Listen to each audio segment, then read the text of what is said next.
Combinator हमने पहले भी डिस्कस किया है, आज इसको इन डेप्थ समझेंगे।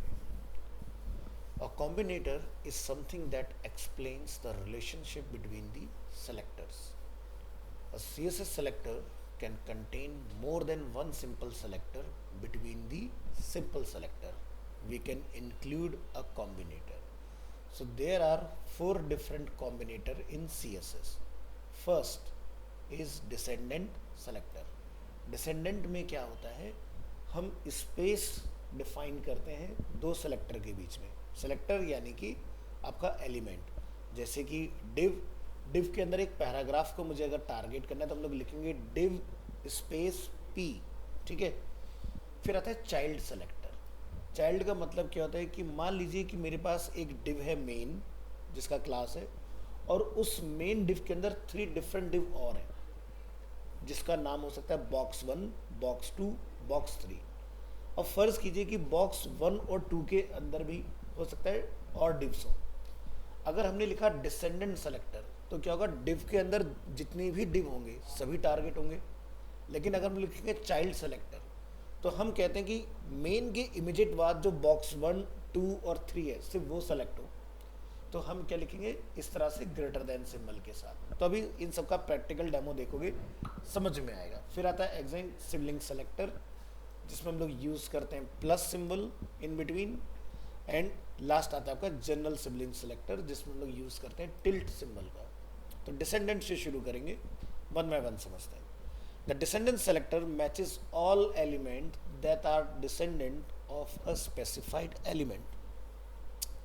The following example selects all p elements inside div element। तो पहले हम अपने आउटपुट को देखते हैं। CSS में लिखने का मेथड ये रहेगा हमारा, div element। div के अंदर हमारे पास जितने भी नंबर ऑफ पैराग्राफ्स हैं सभी का बैकग्राउंड कलर क्या हो जाए, येलो। एग्जाम्पल ओपन करेंगे वेब ब्राउजर में, प्रेस करेंगे यहाँ पर Ctrl+U, इससे क्या होगा, आपको कोड दिखाई देगा। ध्यान से देखिए, यहाँ पर एक div एलिमेंट है हमारे पास।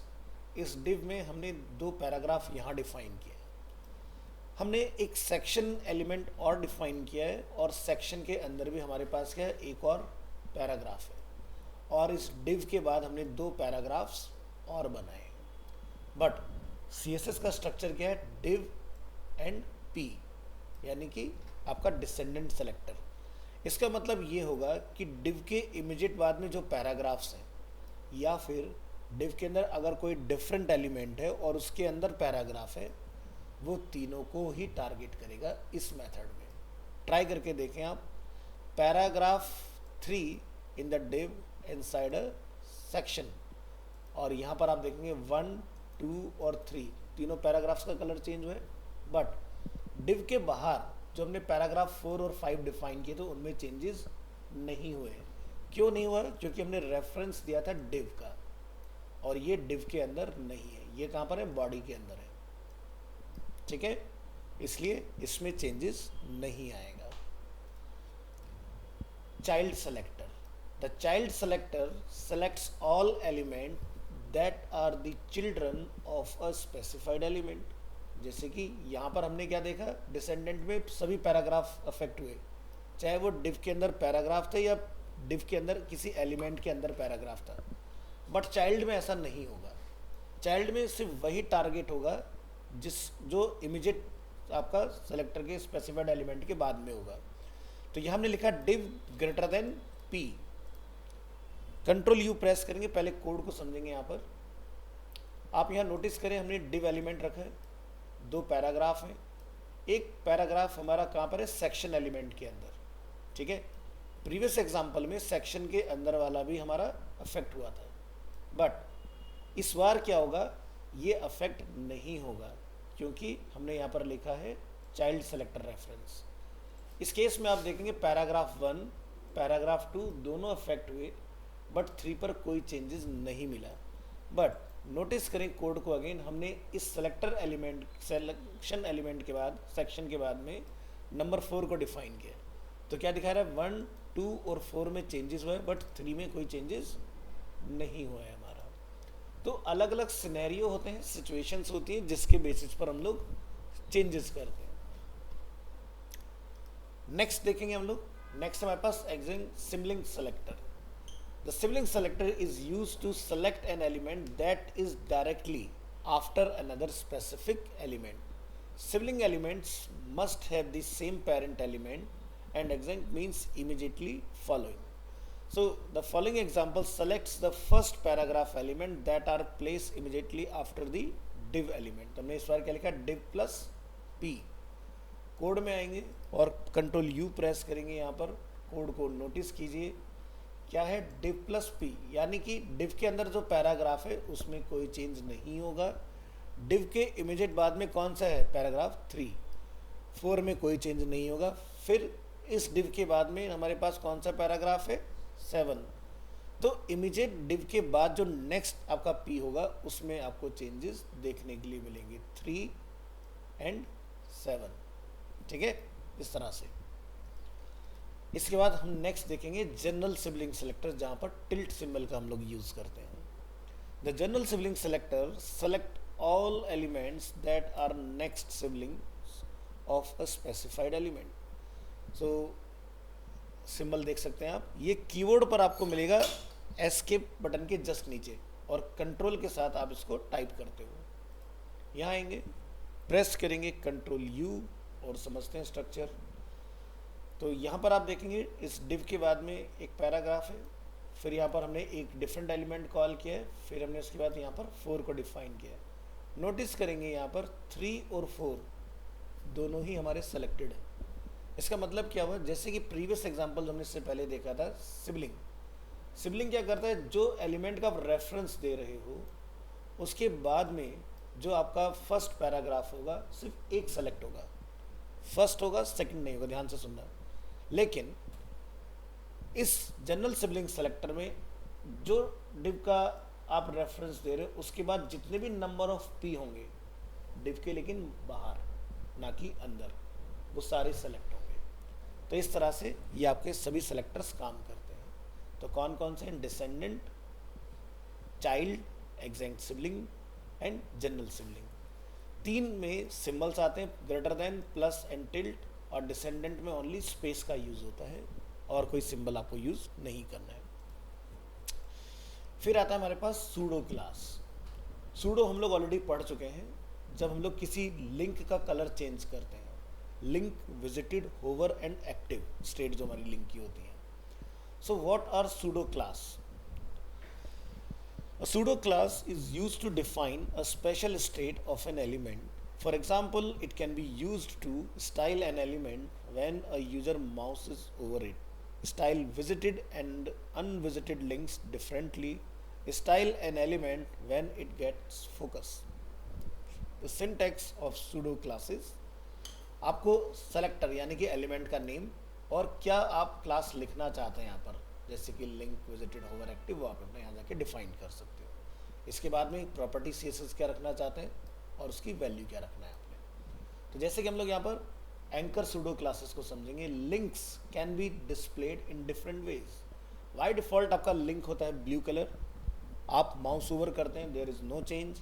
आप प्रेस करते हैं तो वो हो जाता है रेड, और जब आप प्रेस कर चुके होते हैं तो वो हो जाता है पर्पल. हम उन्हीं स्टेट को चेंज कर रहे हैं. यहाँ पर लिंक को हमने यहाँ पर कलर दिया है क्या, रेड कलर. ठीक है, विजिट का कलर हमने कुछ डिफरेंट रखा है, माउस ओवर पर हमने कलर अगेन चेंज किया, और एक्टिव पर हमने कलर को डिफरेंट रखा है. यानी कि ये सेलेक्ट स्टेट है, ये माउस ओवर है, ये विजिटेड है और ये अनविजिटेड है. ध्यान रखना अगर हम चारों को डिफाइन कर रहे हैं, सीक्वेंस आप चेंज नहीं कर सकते हो कि एक्टिव के ऊपर आपने होवर रखा है तो आपने होवर को एक्टिव से रिप्लेस कर दिया, तो काम नहीं करेगा. आप बीच का पार्ट कोई भी स्किप कर सकते हो, लेकिन शफल नहीं कर सकते हो ऑर्डर को. सो आप यहाँ देखोगे लिंक का कलर बाय डिफॉल्ट हमारा क्या है, रेड, माउस ओवर पर पिंक, प्रेस पर ब्लू, इस तरह से आपको देखने के लिए मिलेगा. और विजिट होने में क्या कलर क्या हो गया, ग्रीन. ध्यान रखिए, अ hover must come after a link, यानी कि होवर जो है वो लिंक के बाद में आएगा. अ visited in the CSS definition, in order to be effective, a active must come after a over. In the CSS definition, in order to be effective, pseudo class names are not case sensitive. ठीक है. Next है हमारे पास pseudo class and HTML class. इसका क्या मतलब हुआ, जैसे हमने यहाँ पर एलिमेंट यानी कि सेलेक्टर और आगे डिफाइन किया था सूडो, हम इसको ऐसे भी डिफाइन कर सकते हैं। ए डॉट क्या है हमारी क्लास का नेम, हाईलाइट, और उसके ऊपर हम होवर अप्लाई कर रहे हैं। तो pseudo classes can be combined with HTML class when you hover over the link in the example it will change colour.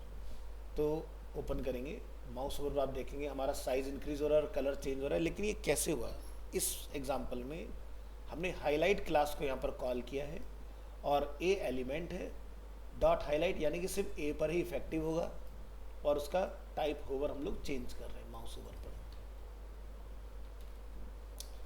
Hover on div element, आप डायरेक्ट एलिमेंट और लिखिए होवर, ठीक है, तो आपका कलर जो होगा डिव एलिमेंट का वो ब्लू हो जाएगा इस तरह से, ठीक है। तो हमने क्या लिखा, div element hover colour change. An example of using hover pseudo class on div element, simple tool tip hover. हमारे पास दो एलिमेंट है, one is paragraph and other is div. यहाँ पर हम क्या रेफरेंस दे रहे हैं, hover over a div element to show a p element like a tool tip. यानी कि बाय डिफॉल्ट जो आपका पैराग्राफ है वो डिस्प्ले नहीं होगा, हमने क्या बोला उसका डिस्प्ले नन, तो वो हाइड रहेगा। लेकिन डिव एलिमेंट को जब हम माउस ओवर करेंगे तो हमने आगे क्या लिखा, पी स्पेस पी, यानी कि पैराग्राफ का डिस्प्ले क्या हो जाएगा, नन से ब्लॉक। यानी कि जैसे आप इस डिव को माउस लेके देंगे पैराग्राफ डिस्प्ले होगा, आपको हटा देंगे तो गायब हो जाएगा, ठीक है, इस तरह से।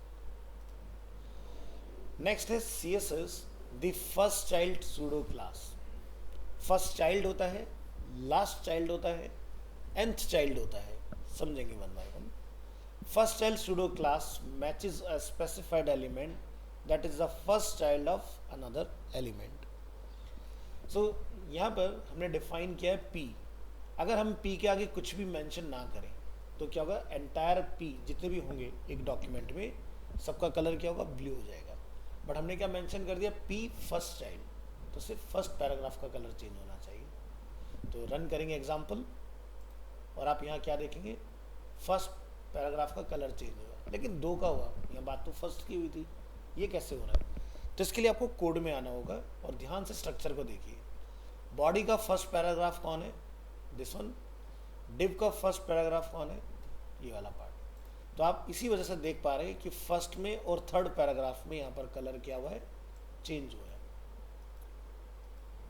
Next, match the first italic element in all P element. हमने क्या मेंशन किया, पैराग्राफ में डिसेंडेंट यानी कि I एलिमेंट ढूंढो, और अगर I एक पैराग्राफ में एक से ज़्यादा बार यूज हुआ है तो सिर्फ फर्स्ट इटैलिक एलिमेंट का कलर चेंज करना है। तो यहाँ पर आप देखेंगे हमने 2 टाइम्स लिखा स्ट्रॉन्ग एक पैराग्राफ में, बट दोनों पैराग्राफ में हमने सिर्फ फर्स्ट का कलर चेंज किया। कोड आप यहाँ देख सकते हैं, P एलिमेंट, I एलिमेंट, उसका फर्स्ट चाइल्ड, तो ये दोनों पैराग्राफ के अंदर फर्स्ट चाइल्ड हुआ। इसी तरह से match all I element in all first child P element. इस केस में आप देखेंगे इस पैराग्राफ के अंदर दोनों एलिमेंट का कलर चेंज हुआ, इस पैराग्राफ में भी दोनों का कलर चेंज हुआ है। कैसे, क्योंकि ये है पैराग्राफ डायरेक्ट बॉडी के अंदर और ये है पैराग्राफ डिव के अंदर। हमने रेफरेंस में ये तो नहीं बताया ना कि डिव के अंदर P, हमने बोला डायरेक्ट P। अब P कहीं पर भी हो, उसका जो फर्स्ट चाइल्ड है, ठीक है, तो बॉडी का फर्स्ट पैराग्राफ ये है, डिव का फर्स्ट पैराग्राफ ये है। हमने आगे लिखा I मतलब जितने भी I एलिमेंट होंगे 1, 2 या 100, सब में आपका कलर चेंज हो जाएगा। बट अगर आप लिखते P फर्स्ट चाइल्ड और I फर्स्ट चाइल्ड, तो फर्स्ट पैराग्राफ का फर्स्ट एलिमेंट चेंज होता है। इस तरह से डिव एलिमेंट का फर्स्ट पैराग्राफ का फर्स्ट एलिमेंट चेंज होता है। तो यहाँ पर आपको दोनों का कलर इसलिए चेंज मिलेगा। फिर आता है हमारे पास लैंग्वेज सूडो क्लास, ठीक है। The language pseudo class allows you to define special rules for different languages. So in the example below, language defines the quotation mark for Q element with language equal to no. तो यहाँ पर हम inverted code के mark को replace किसके साथ कर रहे हैं, टिल्ट के सिंबल के साथ, ठीक है। हमने यहाँ पर लिखा कोट्स, अब आप यहाँ देखेंगे सम टेक्स्ट जो कि इन्वर्टेड कोट में आना चाहिए था वो किस में आ रहा है, टिल्ट के अंदर रैप आ रहा है इस तरह से। तो ये कैसे पॉसिबल हुआ? सबसे पहला स्टेप, हमने यहाँ पर पैराग्राफ के बीच में जाके एक क्यू एलिमेंट को कॉल किया इस तरह से। आपने पढ़ा हुआ है क्यू यूज़ किया जाता है स्मॉल कोटेशन के लिए एंड ब्लॉक कोट यूज़ किया जाता है मल्टी लाइन कोटेशन के लिए, राइट। हमने यहाँ पर एट्रीब्यूट पास किया लैंग्वेज इक्वल टू नो, तो language is a attribute and value क्या है, नो। तो एट्रीब्यूट वाला सेलेक्टर हम लोग पढ़ चुके हैं। तो इसमें आप देखेंगे कि हमने क्यू के अंदर लैंग्वेज एट्रीब्यूट को ढूंढा और उसकी वैल्यू नो को ढूंढा हमने, और कोट को हमने किससे रिप्लेस कर दिया, टिल्ट सिंबल के साथ। दैट्स वाई यहाँ पर इन्वर्टेड कोट की जगह आपको ये पार्ट देखने के लिए मिल रहा है। अब ये था सूडो क्लास। अब हम डिस्कस करेंगे सूडो एलिमेंट। दोनों होते हैं, क्लास भी होता है और एलिमेंट भी होता है। इस पर आइए। What are pseudo elements? A CSS pseudo element is used to style specified parts of an element. For example, it can be used to style the first character or first line or an element. Insert content before or after the content of an element. तो element का जो भी आप name रखना चाहते हैं उसके बाद आप जो भी सूडो लिखना चाहें वो आप यहाँ पर डिफाइन करके प्रॉपर्टी को मैनिपुलेट करा सकते हो। तो देखो सूडो एलिमेंट में और क्लास वाले एलिमेंट में क्या फ़र्क होता है, यहाँ पर सिंगल कॉलन चलता है। आप कोई भी प्रॉपर्टी देखेंगे सभी में क्या है, सिंगल। नोटिस करने में एक चीज़, बट एलिमेंट की जब बात आएगी तो आपने ये ध्यान रखना है ये डबल में हो जाएगा, ठीक है। ये फ़र्क आता है दोनों में, सूडो क्लास और pseudo element. So the first line pseudo element is used to add a special style to the first line of a text.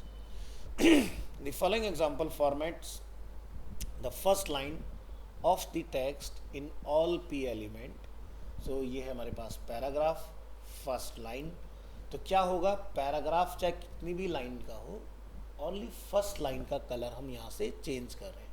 Plus हमने वेरिएंट में जाके लिखा है स्मॉल कैप्स। क्या होगा, आप देख सकते हैं पहली लाइन जो आप देख रहे हैं उसमें सभी स्मॉल जो है लेटर थे वो कैप्स में कन्वर्ट हो चुके हैं। और पहली लाइन को जितना आप जूम करोगे तो देखो अपना भी लेटर लेस होते आ रहे हैं, जितना जूम आउट करोगे लेटर ऐड होते जाएंगे उसके अंदर, और पहली लाइन का कलर ही सिर्फ चेंज होकर आपको दिखाई देगा। इसी तरह से आपको एक और सूडो मिल जाएगा। But first line pseudo element क्या क्या प्रॉपर्टी आपसे एक्सेप्ट कर सकता है वो हम लोग समझ लेते हैं। आप फॉन्ट की कोई भी प्रॉपर्टी, कलर की प्रॉपर्टीज, बैकग्राउंड की properties, word spacing, letter spacing, text decoration, vertical alignment, transformation text के अंदर, लाइन हाइट और फ्लॉट की वैल्यू आती है क्लियर, ये सारी प्रॉपर्टीज आप फर्स्ट लाइन सूडो में अप्लाई कर सकते हो। इसके अलावा ये और कोई भी प्रॉपर्टी एक्सेप्ट नहीं करेगा, जैसे कि मार्जिन, पैडिंग, वो सब चीज़ें ये एक्सेप्ट नहीं करेगा। Notice the double colon notation, first line versus single colon first line. The double colon replaced the single colon notation for pseudo elements in CSS3. This was an attempt from W3C to distinguish between pseudo classes and pseudo elements. तो ध्यान रखना pseudo class में single colon and pseudo element में double colon, but in CSS 2.0 आपका element और class दोनों ही single से चलते थे। इसको डिफरेंशिएट किया गया CSS वर्जन 3 में। The single colon syntax was used for both pseudo classes in pseudo elements in CSS 2 and CSS 1। तो पहले क्या चलता, सिंगल कॉलन ही चलता था 1 में और 2 में जो CSS के वर्जन थे। 3 में डिफरेंट कर दिया गया। For backward compatibility, the single colon syntax is acceptable for CSS2 and CSS1 pseudo element. तो फर्स्ट लाइन के बाद नेक्स्ट प्रॉपर्टी आपको मिलती है फर्स्ट लेटर। आप फर्स्ट लेटर को भी मैनिपुलेट कर सकते हैं। The first letter pseudo element is use to add a special style to the first letter of a text. हम यहाँ पर पैराग्राफ में लिख रहे हैं कि फर्स्ट लेटर का जो कलर है वो रेड हो जाए और फॉन्ट साइज एक्स्ट्रा लार्ज हो जाए। तो जैसे देखते हैं न्यूज़पेपर मैगजीन्स में ड्रॉप कैप होता है, जब भी कोई न्यूज़ स्टार्ट होगी तो 2-3 लाइन को कवर करती है उस तरह का। The first line letter again वही सारी चीज़ें एक्सेप्ट करेगा, प्लस साथ में फ्लॉट को भी एक्सेप्ट करेगा आपके साथ ही। फर्स्ट लाइन नहीं करता है, लेटर करता है, ठीक है। नेक्स्ट है pseudo element and HTML classes. हम यहाँ पर मिक्स कर रहे हैं, देखिए क्या लिखा हमने, पी डॉट इंट्रो और फर्स्ट लेटर, और यहाँ से हम इसको रन करेंगे तो आप देख सकते हैं हमारा काम कर रहा है। The example above will display the first letter of paragraph with class intro in red and in a larger size. Multiple pseudo elements, several pseudo elements can also be combined. So in the following example, the first letter of a paragraph will be red and an extra large font size. The rest of the first line will be blue and in small caps. The rest of the paragraph will be the default font size and color. तो यहाँ पर आप देख सकते हैं ये हमारा first letter, ये हमारा फर्स्ट लाइन, लेकिन दोनों हम कहाँ अप्लाई कर रहे हैं, पैराग्राफ के ऊपर। तो एक ही पैराग्राफ में दो चीज़ें आप देखेंगे। अब मान लीजिए मैं पैराग्राफ को छोटा कर दूँ, देखो नीचे की लाइन नॉर्मल हो गई आपकी ऑटोमेटिक, क्यों, हमने पैराग्राफ के अंदर पी को कंट्रोल नहीं किया, पी के फर्स्ट लाइन और फर्स्ट लेटर को कंट्रोल किया है। नेक्स्ट आता है before pseudo. The before pseudo element can be used to insert some content before the content of an element. हम चाहते हैं कि हेडिंग जो हमारा पास है उसमें एक इमेज कॉल हो जाए, लेकिन विदाउट IMG SRC। तो हमने यहाँ पर यूज़ किया बिफोर एलिमेंट, कंटेंट पे हमने अपनी इमेज का URL पास किया, तो आप देख सकते हैं बिफोर आपका इमेज कॉल हो गया है। जबकि अगर आप कोड को ध्यान से देखें यहाँ पर कोई भी इमेज नहीं है, तो इमेज कहाँ से है, बिफोर सूडो की हेल्प से। इसी तरह से आफ्टर सूडो होता है, आप आफ्टर लिखेंगे तो आफ्टर भी आप ऐड कर पाएंगे कुछ भी। फिर बात करेंगे मार्कर सूडो एलिमेंट की। Marker pseudo element select the markers of list item. अब लिस्ट में आप देखते हो बुलेट्स आते हैं, डिस्क आते हैं, सर्कल आते हैं, 1 2 3 आता है, रोमन में भी आते हैं, अपर अल्फा, अपर रोमन, लोअर रोमन। तो हम पर्टिकुलर मार्कर को भी कंट्रोल कर पाएंगे। तो आप यहाँ लिखेंगे ओनली मार्कर, तो आप देख सकते हैं मेरा टेक्स्ट का कलर चेंज नहीं हुआ, लेकिन मार्कर का कलर चेंज हो गया है ना। अगर आप लिखते LI तो दोनों का कलर सेम होता है, कॉफ़ी का भी और बुलेट का भी, बट मैं मार्कर को अलग करना चाहता हूँ, स्टैंड आउट कराना चाहता हूँ, तो इसके लिए आप मार्कर सूडो का यूज़ करेंगे। फिर आता है सिलेक्शन। सिलेक्शन मतलब आपने नोटिस किया होगा जब भी आप वेबसाइट में टेक्स्ट को सेलेक्ट करते हो वो ब्लू और वाइट आता है, मैं इसको भी चेंज कर सकता हूँ with the help of selection pseudo element. The selection pseudo element matches the portion of an element that is selected by a user. For this आप क्या करेंगे, जैसे कि selection, colour, background, cursor and outline, इन सब चीज़ों को control करता है। तो हमने यहाँ पर डिफाइन किया कलर एंड बैकग्राउंड कलर को। तो कलर हम चाहते हैं कि सेलेक्ट करने पर क्या हो जाए, टेक्स्ट का रेड जो कि अभी वाइट है, और बैकग्राउंड कलर जो आपको ब्लू दिखाई दे रहा है उसको हम लोग क्या करना चाह रहे हैं, येलो। अब आप यहाँ देखेंगे जब उसको सेलेक्ट करेंगे तो क्या हो रहा है, कलर डिफरेंट हो रहा है। तो ये है आपका pseudo class and pseudo element, और इससे पहले हमने डिस्कस किया था कॉम्बिनेटर्स।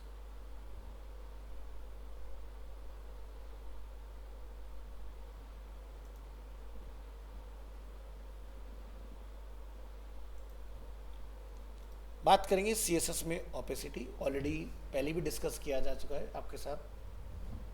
ओपेसिटी का यूज़ आपने ध्यान रखना है बहुत अच्छे से कि सिर्फ और सिर्फ इमेज को ट्रांसपेरेंट करने के लिए करना है। अगर आपने किसी डिव एलिमेंट को ओपेसिटी से कंट्रोल किया तो डिव के अंदर जितना भी नेस्टेड आइटम होगा, टेक्स्ट वगैरह, वो सारे भी ओपेसिटी से अफेक्ट होंगे, ठीक है। हाँ, अगर आपकी रिक्वायरमेंट ऐसा है कि कहीं पर कोई मेरे पास 3 कॉलम लेआउट और मैं चाहता हूँ एंटायर कार्ड मेरा फेड हो जाए, तब ओपेसिटी चलाइए बिंदास, कोई प्रॉब्लम नहीं। So the opacity property specifies the opacity or transparency of an element. Transparent means opacity property can take a value from 0.0 to 1.0. The lower the value, the more transparent. यानी कि ये 100% transparent हो गया, ये 100% solid दिखाई देगा आपको। So in this example हमने IMG element को क्या लिखा है, 0.5, तो ये 50% आपकी इमेज ट्रांसपेरेंट आपको दिखाई देगी। यानी कि अगर हम बैकग्राउंड का कलर चेंज करें तो आपको उसके पीछे इमेज के थ्रू होते हैं वो बैकग्राउंड का कलर इसमें सी थ्रू होगा। तो चेक करके दिखा देते हैं आपको ताकि आपको समझ में आए। तो हम बॉडी एलिमेंट में जाते हैं और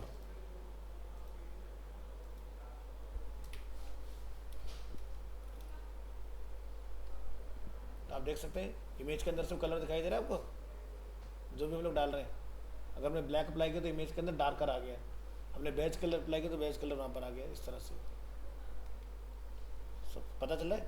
इमेज के अंदर देखो पर्पल, बैकग्राउंड पर्पल डाला, इमेज में पर्पल कलर आ गया अपने, इस तरह से। Transparent hover effect, the opacity property is often used together with the hover selector to change the opacity on mouse over। तो हम क्या चाहते हैं, डिफॉल्ट इमेज 50% ट्रांसपेरेंट, जब यूजर इंगेज हो इमेज के साथ तो वो 100% में कन्वर्ट हो जाए।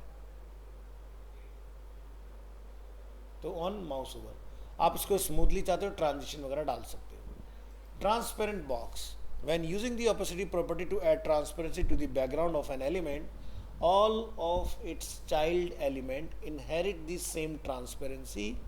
This can make the text inside a fully transparent element hard to read। तो div को हमने बोला 0.3, तो ध्यान से देखिए आपका जो टेक्स्ट लिखा है वो भी फेड हो गया उसके साथ। इस चीज़ का सोल्यूशन क्या है, यूज करेंगे RGBA। आप रेड ग्रीन ब्लू और अल्फा से कंट्रोल करेंगे। ये देखिए ऑपेसिटी के साथ रिजल्ट है और ये अल्फा के साथ रिजल्ट है। देखो बैकग्राउंड ट्रांसपेरेंट है लेकिन टेक्स्ट अच्छे से क्लियर है आपको। टेक्स्ट इन ट्रांसपेरेंट बॉक्स, इसका एक हम डेमो देखेंगे। यहाँ पर हमने एक इमेज नीचे बनाया हुआ है, ठीक है, और यहाँ आ जाइए, ये है हमारे पास एक डिव एलिमेंट। डिव के अंदर हमने एक बनाया ट्रांसपेरेंट बॉक्स और उसके अंदर हमने क्या बनाया, पैराग्राफ। इमेज कहाँ है फिर, इमेज है मेन कंटेनर के बैकग्राउंड में, आप यहाँ देख सकते हैं। और हमने जो ट्रांसपेरेंट बॉक्स अपना बनाया है उसके अंदर हमने जाके क्या लिखा है, 0.6% की ऑपेसिटी होनी चाहिए। तो देख सकते हैं आप कि ये डिव जो है आपका ट्रांसपेरेंट आपको दिखाई दे रहा है, ठीक है। तो क्या हुआ, बैकग्राउंड कलर सी थ्रू कर रहा है बैकग्राउंड इमेज को। नेक्स्ट हम बात करेंगे यहाँ पर CSS में नेविगेशन बार की। नेविगेशन बार, किसी भी वेबसाइट को जब आप विजिट करते हैं तो टॉप में आपको एक नैव बार मिलता है जो आपको हेल्प करता है नेविगेट करने में from one page to another page. So navigation bar having easy to use navigation is important for any website. With CSS you can transform boring HTML menu into good looking navigation bars. So navigation bars equal to list of links. A navigation bar needs standard HTML as a base. A navigation bar is basically a list of links. So using the UL and LI elements makes perfect sense. So UL element हमने यहाँ पर define किया है, then हमने LI define किया और उसके अंदर A एलिमेंट को हमने डिफाइन किया हुआ है। ये सभी हमारे पास लिंक्स हैं। जब आप इसको देखते हैं तो डिफ़ॉल्ट ये कुछ इस तरह का दिखाई देता है, बट हम इसको स्टाइल करना चाह रहे हैं तो आप लिखेंगे now let's remove the bullets and the margin and padding from the list. तो यूएल में हमने क्या लिखा, लिस्ट स्टाइल टाइप नन, और जो भी यूएल में मार्जिन पैडिंग है वो नल और वॉइड हो जाए। तो देखो सब लेफ्ट में अलाइन हो गया। Next level, list style type none removes the bullet, a navigation bar does not need list marker. Next, set margin and padding 0 to remove browser default setting। अब हम वर्टिकल अगर कोई नैव बार बनाना चाह रहे हैं तो उसको समझते हैं। Vertical navigation bar, you can style the A element inside the list in addition to the code from the previous page। तो हमने वापस सिर्फ UL को कंट्रोल किया था, मार्जिन पैडिंग 0 किया था और लिस्ट स्टाइल टाइप को हमने नन से रिप्लेस किया। इसमें क्या कर रहे हैं हम लोग, LI एलिमेंट को टारगेट करें और उसके अंदर ए एलिमेंट को फाइंड करके हम उसको क्या बोलते हैं, डिस्प्ले ब्लॉक, और विड्थ जो है वो आपका 100 पिक्सल्स का हो जाए। अब आप देखो ये कुछ इस तरह से दिखाई देगा आपको। नेक्स्ट लेवल एग्जांपल समझिए। डिस्प्ले ब्लॉक क्या करता है, displaying the links as block elements makes the whole link area clickable, not just the text, and it allows us to specify the width and padding, margin, height, etc. if you want your design.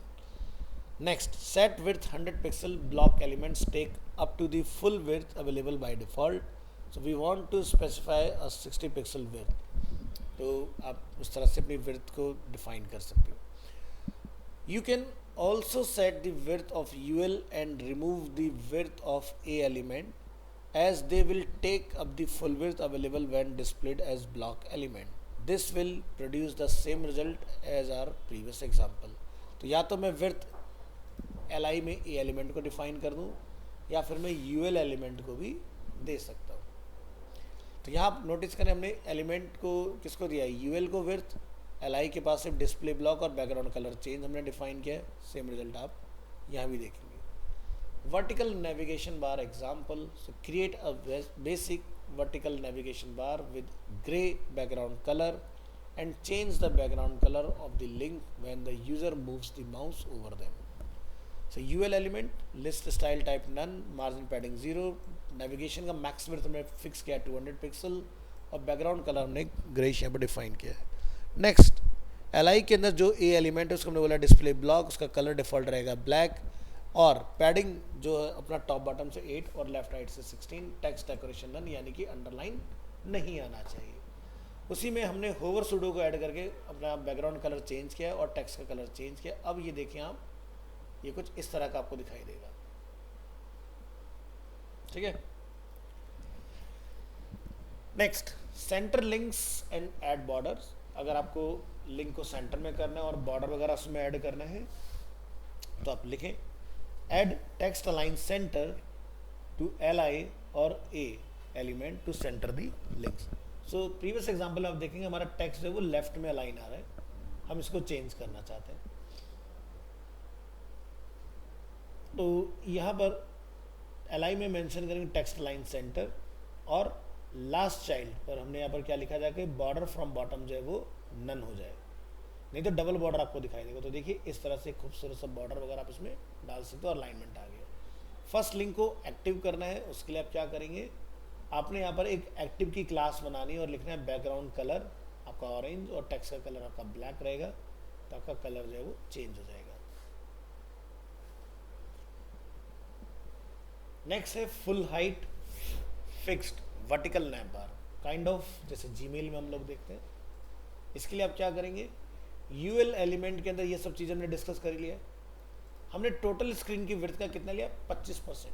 75 में हमारा right hand side का area आ जाएगा, just like जैसे कि Gmail में आप लोग देख रहे हैं, और 25% में ये वाला पार्ट होगा हमारे पास। बैकग्राउंड कलर हमने यहाँ डिफाइन किया अपना ग्रेइश, एंड हाइट रखी है 100%, और पोजिशन को हमने क्या बोला, फिक्स। हाइट 100% तब तक नहीं होगा जब तक पोजिशन फिक्स नहीं होगा, ध्यान रखना, ठीक है। अदरवाइज 100% हाइट लिखने पर हाइट आपकी उतनी आएगी जितना उसके अंदर आपने लिंक डिफाइन किए होंगे, बट हमें एंटायर यूएल को फुल हाइट में कन्वर्ट करना है, उसके लिए पोजीशन फिक्स्ड। ये क्या काम करेगा, make it stick even on scroll. फिर क्या लिखेंगे, overflow auto, enable scrolling if the navbar has too much content. हो सकता है कि भाई आपके पास बहुत ज़्यादा डेटा हो इधर, तो ये क्या करेगा, इसमें स्क्रॉलिंग बना देगा। कैसे, जैसे फ्लिपकार्ट की वेबसाइट पर आइए, यहाँ पर हम लोग मोबाइल मोड ओपन करेंगे तो लेफ्ट साइड में कोई बर्गर आइकन मिलेगा यहाँ पर देखने के लिए इस तरह से, ठीक है। अब यहाँ देख रहे काफ़ी सारे आइटम है, अगर और ज़्यादा आइटम होते तो यहाँ पर क्या होगा, वर्टिकली स्क्रॉलिंग आ जाएगी आपके लिए। तो कैसे देख पाएंगे हम उस चीज़ को, हम जैसे किसी कैटेगरी में एंटर करेंगे, कैटेगरी में एंटर करने के बाद आप किसी जैसे कि सॉरी हम लोग फ्लाइट में आ गए ना, बैक करिए, कुछ और चूज़ कर लो, जैसे कि ये। अब आप यहाँ पर एक स्टेप पीछे जाइए और हम कैटेगरी के थ्रू अगर चलें, थोड़ा सा नीचे आइए,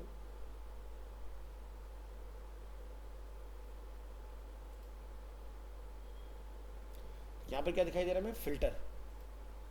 अब आप यहाँ देखेंगे इधर काफ़ी सारे हमारे पास ऑप्शंस अवेलेबल है। क्या हो रहा है, ओवरफ्लो ऑटो, क्या हुआ इसका मतलब, स्क्रॉलिंग आ गया आपके पास। तो समटाइम्स ऐसा होता है कि हमारे पास ज़्यादा ऑप्शंस होते हैं। जैसे इसका एक बेस्ट एग्जांपल मैं और दिखाता हूँ आपको, amazon.in। हमने यहाँ पर कुछ लिंक्स बनाए हुए हैं, मैटर ज़्यादा है ना, क्या हो रहा है, ठीक है।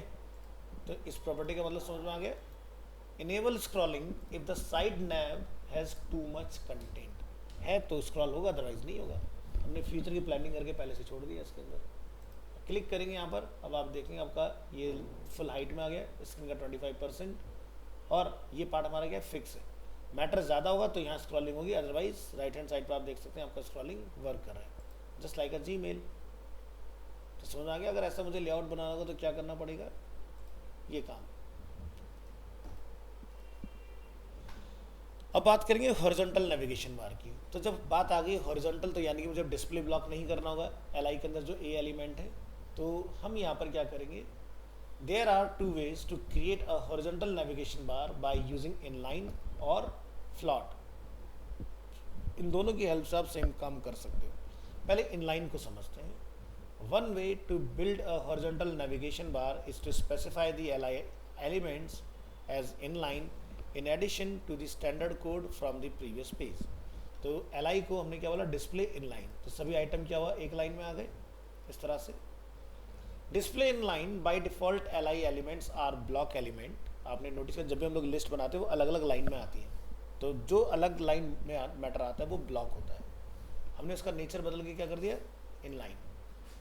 By default, li elements are block elements. So here we remove the line break before and after each list item to display them one on one line. Floating list item, आप सेम रिजल्ट डिस्प्ले इनलाइन की जगह पर आप float left से भी ले सकते हैं. इसमें आपको एक एडवांटेज और मिल जाएगा. अगर हम प्रीवियस एग्जांपल को ध्यान से देखेंगे तो बीच में स्पेस दिखाई दे रहा है आपको, ध्यान से देखो स्पेस है ना. लेकिन अगर मैं फ्लॉट का इस्तेमाल करूंगा तो आपको ये स्पेस देखने के लिए नहीं मिलेगा. लेकिन इसके लिए पहले मुझे आपको थोड़ा सा इंस्पेक्ट करके चेक करवाना है, तब आपको समझ में आएगा ये चीज़. तो मैं यूएल एलिमेंट में आता हूँ और यूएल के अंदर क्या है, एल को मैं यहाँ पर अगर फ्लॉट लेफ्ट हटा देता हूँ तो क्या होता है, देखो सब ब्रेक हो गए इस तरह से. यूएल के अंदर हमने यहाँ पर लिस्ट स्टाइल नन रखा हुआ है तो ये नन दिखाई देगा आपको. मार्जिन पैडिंग हमने 0 रखा हुआ है जिससे लेफ्ट में लाइन आ रहा है. ओवरफ्लो हमने हिडन डिफाइन किया हुआ है. एल के अंदर फ्लॉट हमने लेफ्ट डिफाइन किया है. अब एल के अंदर भी एक और एलिमेंट है हमारे पास, उसका नाम क्या है, ए एलिमेंट.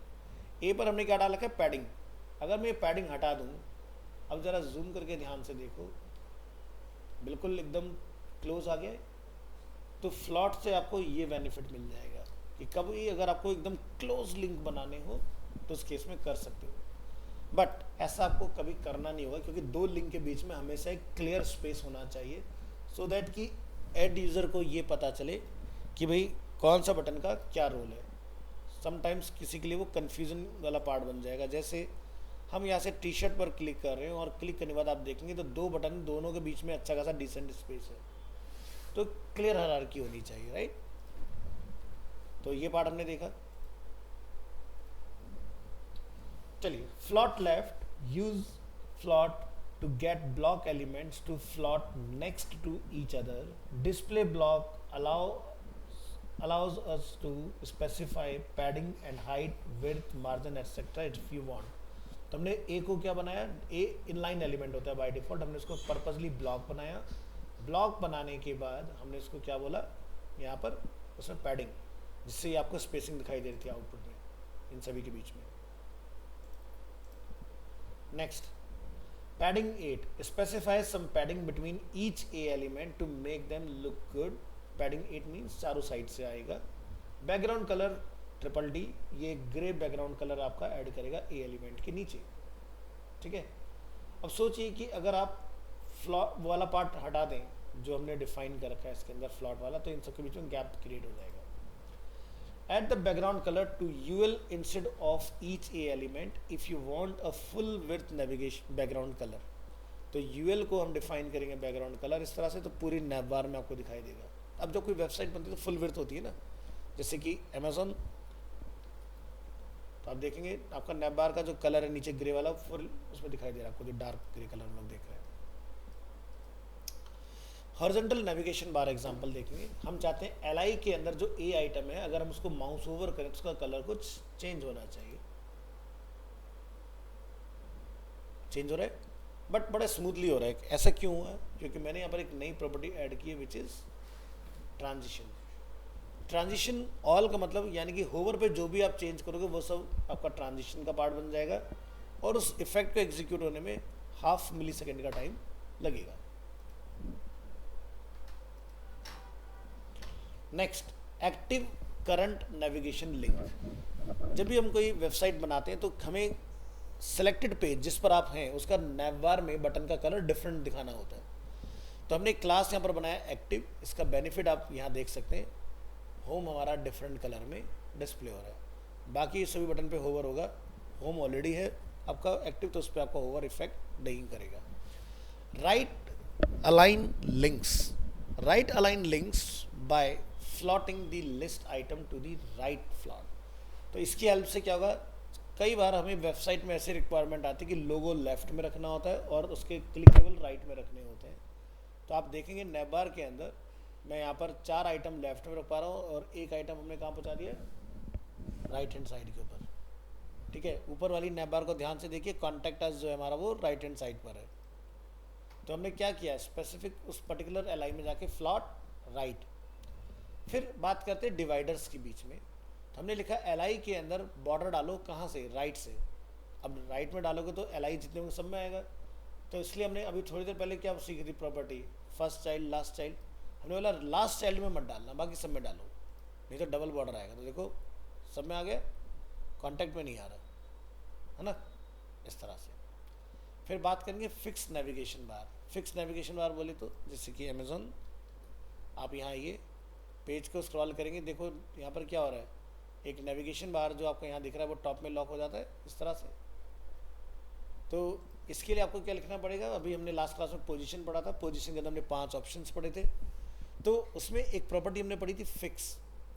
फिक्स का काम क्या होगा कि आप किसी भी स्क्रीन साइज पर रहें, वो टॉप में उसको फिक्स रखेगा।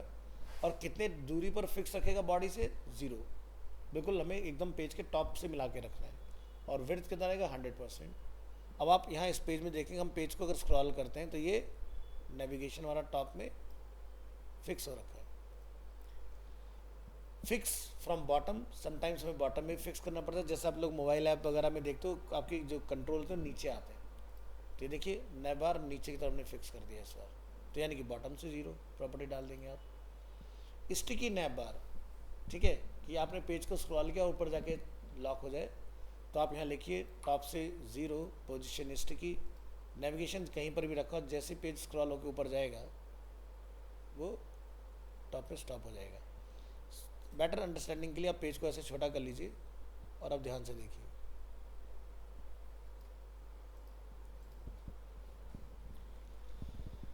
Responsive top nav. So how to use media queries to create a responsive top navigation. देखो क्या होता है, जब आप कोई वेबसाइट बनाओगे तो मोबाइल मोड के लिए भी हमें काम करना पड़ेगा, खाली डेस्कटॉप से तो काम चलेगा नहीं। तो डेस्कटॉप का लुक कुछ ऐसा हो, मोबाइल का लुक कुछ ऐसा होना चाहिए।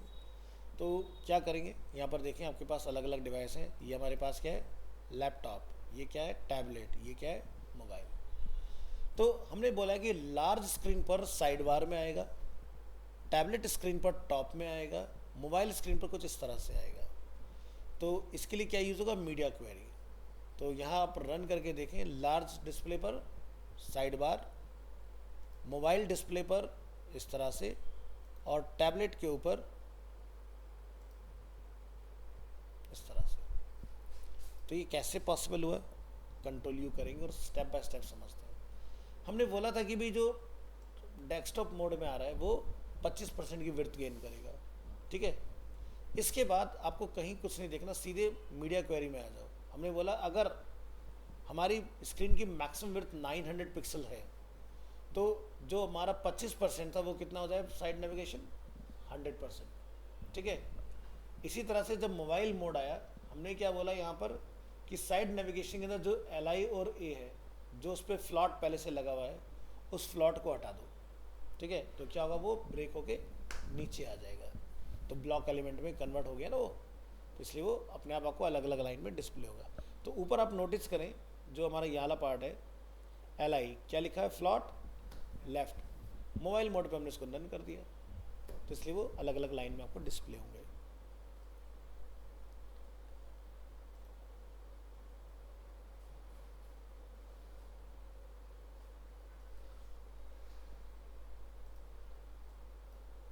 बात करेंगे CSS में ड्रॉप डाउन। ड्रॉप डाउन क्या होता है, आप ऑलरेडी काफ़ी वेबसाइट्स वगैरह में देखते हैं कि माउस जाता है किसी बटन के ऊपर तो कुछ ऑप्शंस वहाँ पर अनअवेल हो जाते हैं। So create a hoverable drop down with CSS। तो बैकग्राउंड आपको क्या करना पड़ेगा, बेसिक ड्रॉप डाउन हम लोग पहले समझते हैं कि कैसे बनाया जाता है। तो इसके अंदर भी वही आपका डिस्प्ले नन डिस्प्ले ब्लॉक वाली प्रॉपर्टीज आ जाएंगी। नन मतलब एलिमेंट हाइड हो जाएगा, ब्लॉक मतलब एलिमेंट डिस्प्ले हो जाएगा। So create a drop down box that appears when the user moves the mouse over an element. तो हमने एक क्लास बनाया ड्रॉप डाउन जिसका पोजीशन क्या है रिलेटिव एंड डिस्प्ले क्या है इनलाइन ब्लॉक। इनलाइन ब्लॉक क्यों बनाया हमने, तो ज़रा यहाँ पर आप देखें डिव जो एलिमेंट होता है वो बाय डिफ़ॉल्ट ब्लॉक होता है यानी कि फुल विड्थ।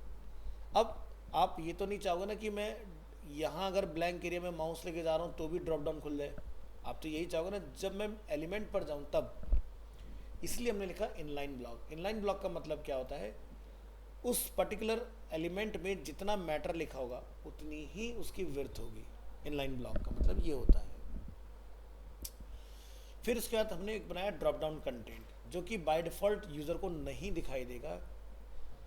पोजीशन उसका एब्सोल्यूट रखा है हमने, बैकग्राउंड कलर कुछ डिफरेंट है, उसकी मिनिमम विड्थ हमने 160 रखी है, इससे बड़ा नहीं होगा लेकिन अगर स्क्रीन छोटी होगी तो छोटा ज़रूर हो जाएगा। बॉक्स में शैडो डाला है, पैडिंग वगैरह ऐड किया है हमने, और जी इंडेक्स लास्ट क्लास में पढ़ चुके हैं आप लोग क्या होता है जी इंडेक्स। हमने क्या बोला, जब ड्रॉप डाउन को यानी कि इस डिव को माउस ओवर किया जाए तो ड्रॉप डाउन कंटेंट जो है वो क्या हो जाए, डिस्प्ले ब्लॉक हो जाए। आप यहाँ नोटिस करेंगे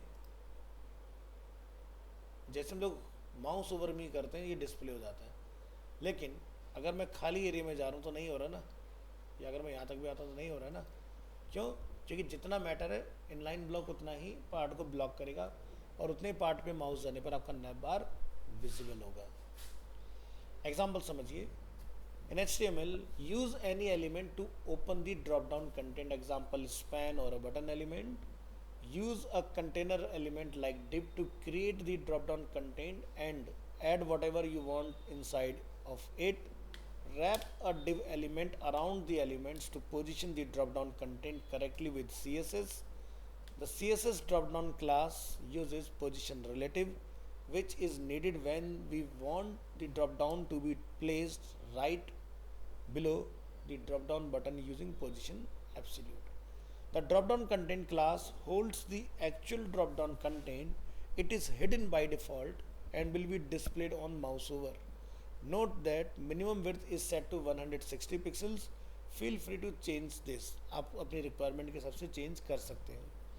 Tip: if you want the width of the drop down content to be as wide as the drop down button, so set the width to 100%। तो यानी कि जैसे हमने अभी इस एग्जांपल में देखा माउस ओवर मी, लेकिन मेरा जो ड्रॉप डाउन है वो उससे बड़ा निकल रहा है। अगर आप चाहते हो जितना बड़ा ये है उतना ही बड़ा ये बने तो आप विड्थ को 160 मत लिखो, 100% लिख दो। फील फ्री टू चेंज, ये हमने ऑलरेडी देख लिया। Instead of using a border we have used the CSS box shadow property to make the drop down menu look like a card. तो बॉक्स शैडो से एक एलिवेशन आएगा तभी आपका अच्छे से नेविगेशन विजिबल होगा। The hover selector is used to show the drop down menu when the user moves the mouse over the drop down button. ये तो था बटन। अब इसको मेन्यू के तौर पे समझते हैं, किसी मेन्यू में अगर हम इंटीग्रेट कर रहे हैं। So create a drop down menu that allows the user to choose an option from a list. This option is similar to the previous one except that we add links inside the drop down box and style them to fit a styled drop down button. तो हमने drop button अपना बनाया हुआ है, उसके अंदर हमने सारी प्रॉपर्टीज़ वगैरह सेट कर दी हैं। कर्सर को पॉइंटर रख दिया ताकि हैंड का सिंबल आपको दिखाई दे। ड्रॉप डाउन को हमने रखा है रिलेटिव, डिस्प्ले इनलाइन ब्लॉक रखा है। कंटेंट को हमने बाय डिफ़ॉल्ट हाइड रखा है, पोजीशन का एब्सोल्यूट रखा है हमने इसके अंदर। ड्रॉप डाउन कंटेंट का जो ए एलिमेंट है जिससे हमारा लिंक क्रिएट हो रहा है उस पर हमने कुछ प्रॉपर्टीज़ अप्लाई की हैं। और जब आप इस एग्जाम्पल को रन करेंगे तब आप देखें माउस ले जाने पर मेरे पास अलग अलग लिंक्स अवेलेबल हो रहे हैं। बाहर निकलेंगे बंद हो जाएगा, नीचे आएंगे तो बंद हो जाएगा। सिर्फ इसके अंदर ही आपका क्लिक का फंक्शन वर्क करेगा। अब इसी को अगर मुझे राइट अलाइन करना तो आपने क्या करना, ड्रॉप डाउन कंटेंट की वैल्यू को राइट से 0 कर दो। तो ये देखो लेफ्ट से आ रहा है और ये राइट से आपको मिल जाएगा। ड्रॉप डाउन में अगर आप कोई इमेज डालना चाहते हैं तो माउस ओवर पे इस तरह से इमेज डाल सकते हैं, जैसे कि अमेजोन भी इस्तेमाल करता है अपने ड्रॉप डाउन्स के अंदर। अगर हम लोग प्राइम में आएंगे तो देखिए क्या है इसके अंदर, इमेज देख रहे हैं आप। और ड्रॉप डाउन को आप नैप बार में भी डाल सकते हैं, जैसे होम है, न्यूज़ है, लेकिन ड्रॉप डाउन इसके अंदर है एक हमारा, और जैसे माउस गया तो लिस्ट ओपन हो गया। तो ऐड कराने का प्रोसेस सेम ही रहेगा। बात करेंगे इमेज गैलरी बनाने का। सो इमेज गैलरी आप CSS की हेल्प से बना सकते हैं, काफ़ी अट्रैक्टिव। सबसे पहला पार्ट हमें क्या समझना है, हमारे पास गैलरी नाम से एक एलिमेंट है जिसके अंदर हमने ए एलिमेंट कॉल किया और ए के अंदर हमने इमेज को कॉल किया हुआ है। ए एलिमेंट के HREF में हमने सेम इमेज का पाथ दिया ताकि जब यूज़र टैप करे तो सेम इमेज क्लिक पर ओपन हो जाए। और हमने नीचे एक डिस्क्रिप्शन नाम से एलिमेंट बनाया जिसके अंदर हमने कुछ डिस्क्रिप्शन भी डिफाइन किया हुआ है। आउटपुट देखेंगे कुछ इस तरह से दिखाई देगा आपको, जिसको भी आप क्लिक करेंगे वो पर्टिकुलर इमेज ओपन भी होगा इस तरह से। तो कैसे हुआ पॉसिबल? सबसे पहले आप यहाँ नोटिस करेंगे डिव एलिमेंट के अंदर गैलरी जिसका मार्जिन कितना 5 पिक्सल, बॉर्डर है 1 पिक्सल, विड्थ है 180, फ्लॉट क्या लेफ्ट। इसी से मेरी जितनी भी इमेज है वो साइड बाय साइड आ रही है इस तरह से, फ्लॉट लेफ्ट। इसके बाद माउस ओवर पर हमने बॉर्डर का कलर चेंज किया तो आप देखेंगे बॉर्डर थोड़ा डार्क हो जाता है माउस ओवर करने पर। इसके बाद हमने इमेज की विड्थ जो है इसके अंदर वो रखी 100% और हाइट को रखा है ऑटो, ताकि प्रोपोर्शनेट एज पर इमेज रेशियो खुद से हाइट एडजस्ट हो जाए। और जो डिस्क्रिप्शन है डिव एलिमेंट उसका पैडिंग है 15 और टेक्स्ट अलाइनमेंट हमने क्या रखा है सेंटर, ताकि जब आप यहाँ से क्लिक करें तो ये एकदम बढ़िया से आपको दिखाई दे। बात करेंगे रेस्पॉन्सिव इमेज गैलरी बनाने का। आप यहाँ से करेंगे ओपन एग्जाम्पल। तो ये देखिए एक रेस्पॉन्सिव एग्जाम्पल हम लोग देख रहे हैं। तो रेस्पॉन्सिव में क्या फ़र्क आया, एक तो इमेजेस बड़े हो गए और स्क्रीन के अकॉर्डिंग एक्सपेंड हो रहा है। कंट्रोल यू अगर हम लोग यहाँ प्रेस करते हैं तो आप यहाँ नोटिस करेंगे हमने जो डिव अपना बनाया गैलरी, आप यहाँ देखें ये क्या है, एक गैलरी के नाम से, लेकिन इन सबको हमने एक रैप किया रेस्पॉन्सिव के अंदर। रेस्पॉन्सिव की क्लास अगर आप ढूंढेंगे यहाँ पर तो हमने विड्थ कितना रखा है 24.9999%। अब ये क्या चक्कर है, 25 भी तो लिख सकते थे ना भाई, इसलिए नहीं किया क्योंकि बॉर्डर हमेशा टोटल होता है विड्थ में। तो बॉर्डर जो 1 पिक्सल का गैलरी पे आपने लगाया वो दिक्कत करेगा आपको 25% पर। करके दिखाता हूँ चेंज, समझ में आएगा अच्छे से। इंस्पेक्ट, अगर मैं यहाँ पर लिख देता हूँ 25%, ठीक है, और ये भी वर्चुअल पर है, और यहाँ पर आप नोटिस करेंगे नीचे हमने गैलरी को दिया है एक बॉर्डर।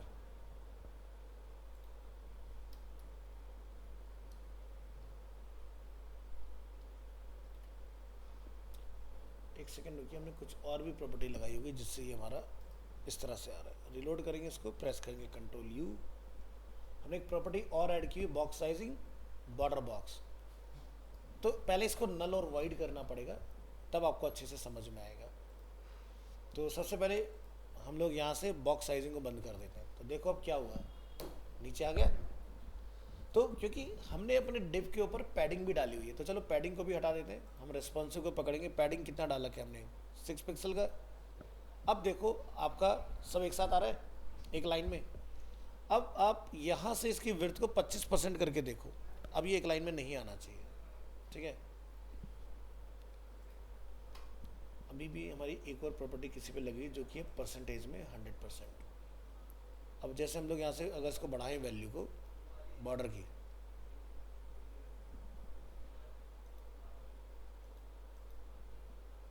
एक और कहीं प्रॉपर्टी है, कोड खोल लेते हैं ज़रा।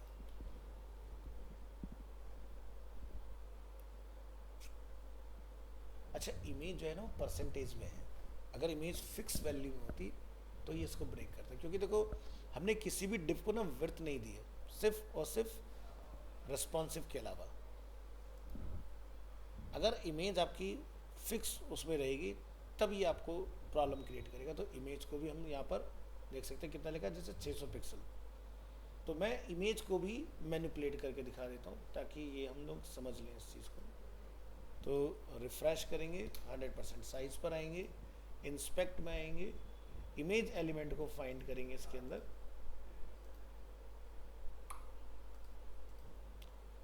ये देखिए क्या लिखा है यहाँ पर, 100% को हमने बंद कर दिया। इसके बाद बॉक्स साइजिंग को बंद कर दीजिए। तो देखो अब इमेज कंटेनर से बाहर निकलने स्टार्ट हो गए। इसी के लिए ताकि कंटेनर के अंदर लिमिट रहे हमने उसके लिए परसेंटेज में डाला था इसको, ठीक है। इसके अलावा हमने क्या डाला हुआ है, एक पैडिंग हमने और अप्लाई किया है। पैडिंग को भी हम लोग बंद करेंगे, रिस्पॉन्सिव में जाएंगे, ये हमने पैडिंग को ऑफ किया इस तरह से। फ्लॉट लेफ्ट यहाँ पर अपना लगा हुआ है। अब आप देखोगे एक ही लाइन में क्या हो रहा है, सब ओवरफ्लो कर रहा है एक दूसरे को। तो 600 पिक्सल की हमने इमेज की अपनी विड्थ सेट करके रखी हुई थी इस तरह से। तो फ्लॉट लेफ्ट हटा दो तो देखो सब ये मैटर आपको इस तरह से ब्रेक होके इस तरह से मिलेगा। तो समझिए अब कोड को जरा यहाँ पर ऊपर आएंगे। एक तो हमें रिस्पॉन्सिव रखना है। रिस्पॉन्सिव मतलब कि अगर मैं स्क्रीन को छोटा करूँ तो ये ऐसे ब्रेक हो जाए, बड़ा करें तो चार दो दो के कॉलम में कन्वर्ट हो जाए, और अगर बहुत बड़ी स्क्रीन है तो चारों हमारी साइड बाई साइड आ जाए इमेज। तो क्या क्या हमने करा कोड के अंदर, सबसे पहले स्ट्रक्चर समझेंगे।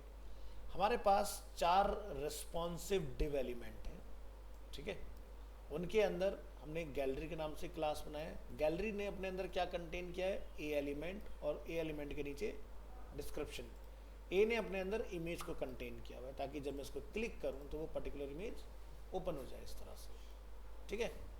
तो यानी कि एक बनाने का सबकी कॉपी पेस्ट और सबके अंदर इमेज का हमने सिर्फ और सिर्फ नंबर चेंज किया, दैट्स इट। अब किस किस को कंट्रोल करेंगे, रिस्पॉन्सिव गैलरी इमेज जो इसके अंदर है, ए एलिमेंट जो इसके अंदर है, और जो डिस्क्रिप्शन है। ए पर फिलहाल हम कोई स्टाइल वगैरह चेंज नहीं कर रहे हैं, तो आप ऊपर आइए। सबसे पहला हमने बॉक्स साइजिंग बॉर्डर बॉक्स डाला। ये क्या करता है, पैडिंग को टोटल विड्थ में से लेस रखेगा। नहीं डालोगे तो पैडिंग ओवरफ्लो होगा। कैसे, दोबारा से समझ लो। राइट क्लिक, इंस्पेक्ट, और यहाँ पर आप देखेंगे ये चीज़ तो ब्रेक होकर नीचे आ गए ना, क्योंकि पैडिंग टोटल विड्थ में ऐड हो रखा है और ये पैडिंग को ही माइनस करता है टोटल विड्थ में से, तो इसलिए ये लाइन बहुत ज़रूरी है। फिर क्या डाला हमने, डिव डॉट गैलरी। गैलरी यानी कि रिस्पॉन्स के अंदर जो गैलरी एलिमेंट है हमने उसको सिर्फ बॉर्डर ऑफर किया है यहाँ से, ताकि अलग से स्टैंड आउट हो जाए। होवर करने पर हमने बॉर्डर के कलर को चेंज किया ताकि बाय डिफॉल्ट लाइट बॉर्डर आए माउस पर, होवर पर डार्क बॉर्डर हो जाए। इसके बाद हमने क्या लिखा है, गैलरी के अंदर जो भी इमेज है वो कंटेनर से बाहर ना निकल जाए, क्या रहे 100%, और हाइट कितना रहे अकॉर्डिंग टू इमेज ऑटो। फिर इमेज के बाद में एक एलिमेंट है यहाँ पर डिव जिसका क्लास है डिस्क्रिप्शन। डिस्क्रिप्शन हमने बोला इसके पैडिंग 15 रहेगा चारों तरफ से, और टेक्स्ट जो है वो सेंटर में आएगा, जो कि आप ऑलरेडी देख रहे हैं यहाँ पर सेंटर में आ रहा है, और चारों साइड से 15 पिक्सल का गैप भी है इसमें। और रिस्पॉन्सिव जो हमारा कंटेनर है हमने उसको लिखा पैडिंग फ्रॉम टॉप बॉटम 0, लेकिन लेफ्ट राइट से 6 पिक्सल। तो यानी कि आपका जो बीच का गैप है वो 12 पिक्सल का बन जाता है इस तरह से, ठीक है। इसके अलावा हमने क्या बोला, जब यहाँ पर फ्लॉट लेफ्ट रहेगा और विड्थ इसका 25% समथिंग रहेगा। क्या बोला हमने कि मैक्सिमम विड्थ अगर 800 पिक्सल है तो जो 25% है वो कितना हो जाएगा, 50% टैबलेट मोड में, और मोबाइल मोड में क्या हो जाएगा 100%। ध्यान रखना जब भी हम लोग फ्लॉट का इस्तेमाल करते हैं तो क्लियर फिक्स आफ्टर ज़रूर लगाइए। क्लियर फिक्स आफ्टर का काम क्या रहेगा, इसके अंदर जो भी फ्लॉट एलिमेंट के बाद नीचे एलिमेंट आएगा वो उसके नीचे नहीं जाएगा, उसको एकदम अलग रो में दिखाएगा आपको। तो इस चीज़ का आपको ध्यान रखना है क्लियर फिक्स का। तो अब आप अपने स्क्रीन को जैसे छोटा करेंगे तो देखिए बहुत अच्छे तरीके से ये अंडरस्टैंड करेगा, और इसी के हिसाब से तो मोबाइल देख रहे हो इतनी बड़ी रेंज हमारे पास, यहाँ तक ये मोबाइल बड़ी बड़ी स्क्रीन जो होती है, और यहाँ अगर छोटी स्क्रीन है सब पर स्केलेबल, इससे ऊपर जाएगा तो टैबलेट बड़े छोटे हो सकते हैं अलग अलग साइज़ में, और उसके ऊपर desktop mode, TV mode, projector mode, सारे मोड आपके काम कर जाएंगे।